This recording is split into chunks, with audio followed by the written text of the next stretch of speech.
प्रमाणपत्र रद्द करून संभ्रमित केला होता, तसं यांचं असं म्हणणं असायचं की जे चुकला, आमचं ऐकलंच नाही, आम्हाला बोलून दिलं नाही, आम्हाला वाचूनच दिला नाही. ठीक आहे बाबा, चुकलं तर चुकलं, 1 वर्षानं तुला बोलून घेतलंय, सांग काय दुरुस्त्या करायच्या. नाही केल्या तर मग मला बोल. नाही नाही ते नाही, आता नाही नाही, आता का नाही हे तुम्ही मला मीडियात कशावर बोलता? जे चुकला, प्रमाणपत्र मिळणार. मग तुझ्या डोक्यात काय आहे, तिने प्रमाणपत्र मिळते ते मला सांग. मी काढलेल्या JRने प्रमाणपत्र मिळत नाही तर तुझ्या मनाने कसा काढायचा? मग ते मिळतील ना, एक सांगा ना.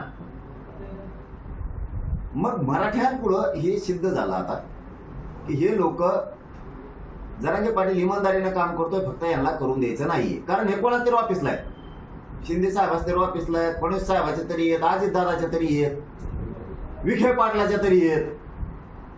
हे कोणाच्या ना कोणाच्या तरी दारात आहेत. तसे यांचे फोटो आहेत सगळ्यांचे. काय काय तर शिंदे साहेबाला भेटून आले, मग उपोषणाला बसली आहेत. काय काय ना शिंदेचं ऐकून शिरसाटनी बसलंय. शिरसाट मराठ्यांचं वाटलं होण्यासाठी तू प्रयत्न करशील बाबा. सत्याचा आनंद लय दिवस नसतो, निवडून आणायचं, गोरगरिबाच्या हातात हे हिसरायचं नाही कवाच. हो, आज तुम्ही शायनिंग करणार, तुम्ही माजुड्यासारखं आंदोलन उभा करणार, बोलणार, पण त्याच्यानंतर तुम्ही आज काय बदला घेतायत मराठ्यांचा मला नाही माहित. आंदोलन मराठ्यांच्या विरोधात उभा करून पाठबळ देऊ, पण हेच लोक पुढं त्या पदावर कधीच येऊ देणार नाहीत. इतके अपमानजनक पाडणार, मग तुमची झाक उघडत. त्या टायमाला आपण चिल्लर चाळे करायला गेलो, त्याचं माझं काहीच नाहीये. तरी शिंदेचं ऐकून त्याने आंदोलन उभा केलं, मराठ्यात फूट पाडली. ते जाऊ द्या, ते बघतो मी. निवडणुका येणारच आहेत, जाणारच आहेत, ते बघतो. टायमाला मी बी खुशी, मी बरोबर करतो.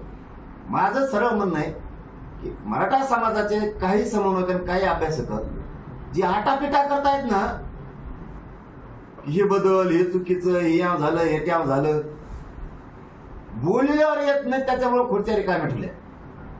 पोरांना बसू दिलं नाही, मला बसू नका कोणी. परत म्हणते गज भरलं होतं. ते बोलावर येत नाहीत, 50-100 किलोमीटर लांब जाते तर मग येऊळत येत. मराठ्यांच्या डोक्यात आलं, हे लोक काही अभ्यासक समन्वयक मराठ्यांची एकनिष्ठ नाही, अजिबात एकनिष्ठ नाही. हे पक्षाशी किंवा कोणाशी तरी एकनिष्ठ येतात. जरांगे पाटील निष्ठेने समाजाचं काम करतो, याला फक्त आडव पडायचे आणि जरांगे पाटलाला बदनाम करायचं.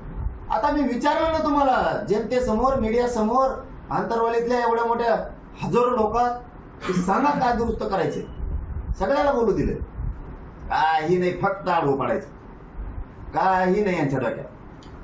तरी आम्ही सन्मान केला, सन्मानजनक सगळं ऐकून घेतलं. तेही वापस गेले, मी पण इकडं आलो. पण मला ते गरजेचं होतं. 16 तारखेला दिल्या टायमाला माझं दुखत असून बी ठेव, दिलेल्या वेळेस अभ्यासकांचा अपमान होऊ नये म्हणून तिथे गेलो. कशाला बोंबाल तरी, मला काही काहीतरी मी समाजाला देता आलंय. मला तुम्हाला आयुष्यात काय देता आलं नाही तर किमान नावं तरी ठेवू नका. पुढं अशाने पुढं झाकत असतं करावं. तुम्ही आता जर कोंबडा डाली खाली झाकून ठेवला तर तुमचं झाकण कसं केलेलं पाप, अन्न छत्र आमकं तमकं उघडं पडतच. ते टाइम लागतो फक्त त्याला. हे बघा, आंदोलनाच्या बाबतीत बोलायचं ठरलं, आपण आतापर्यंत वेगळ्या विषयावर बोललो, आता वेगळ्या विषयावर बोलतो. आंदोलन करायचं ठरलं तर प्रत्येकाला अधिकार आहे आंदोलन करण्याचा. सरकारच्या विरोधात प्रत्येक जण आंदोलन करू शकतो. माझ्या विरोधात ते बिचारे काही बोललेच नाही, मी का बोल, मग मी दाखव. नाही, हैदराबाद गॅझेटियर झालेलं असं म्हणताय, ते प्रयत्नानंतर निघालं होतं. बाकी काय, आपण ते सरकारला म्हणले ना, मला नाही ना म्हणलं. मला म्हणल्यावर तर मी बोलून घेतलं होतं, मग दाखवलं असतं मी मला काय दाखवायचं. त्यांच्या मागण्या देखील अशा आहेत की ज्यांना हैदराबाद गॅजेटचा फायदा होत नाही, ती वगळून इतर जे मराठा समाज आहे त्यांना वेगळं आरक्षण लागू करावं, त्यांना राजकारणातलं आरक्षण नको, शिक्षण. त्यांच्यावर आपण दुसऱ्या प्रश्नावर जाऊ. त्यांच्यावर काय वेळ घाला, ते सरकारला मागण्या केल्यात, मला थोडेच केलं. मला केलं असतं तर ठीक होतं, झालं. पण 29 ऑगस्टच्या आंदोलनात कोणालाही पैसे देऊ नका. तुम्हाला कोणाला तिथं पोरं लई येणार आहेत. आता लाखात मराठा समाज सुद्धा गरीब म्हातारे माणसं सगळे महिला सहित मराठ्यावर अन्याय झाला मग तुटून पडणार आहेत 29 ऑगस्टला. एक जातवान मराठा जातवान राजकारणी घरी राहणार नाही 29 ऑगस्टला अंतरावलीत येणार. रोज कुणी ना कुणीतरी भेट द्यायला येणार आहे. जवळ आंदोलन सुरू आहे तवर म्हणतोय आम्ही. एका दिवशी सगळे येतील, माग पुढेही होईल. पण फक्त याच्यात सुळसुळाट होणार आहे आता मुंबई सारखा.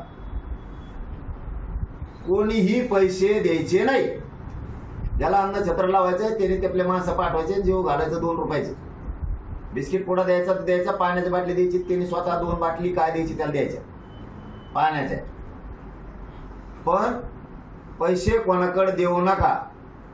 बडे जाव नुसता याव केलं मॅन त्याव केलं मॅन, इकडे लाव छत्रण तिकडे लाव छत्रण, उचकेवायचे कोण उचकेव त्याचे कोण. मग जीवावर आलं की एक काम करा कोणचंही. कोणाचाच ओबीसीच्या दुखवलं नाही आम्ही कधीच नाही. माणसाला नेत्याला तर बोलणारच ना. तेही कित्येक वेळेस बोलले मला, माझ्या समाजाला पण उत्तर दिलं की मी त्याच्यावर. दाखवा तुम्हीच बाईट आहेत का नाही तुमच्याकडे. ते कित्येक वेळेस तरी बोलले असाचे तसाचे, कित्येक तरी काही काही न सांगण्यासारखं सुद्धा आहे. माझ्यावर बोलले. पण तुम्ही आता लेखी भाल्यावर बोलणार असलात आता सुट्टी नसती.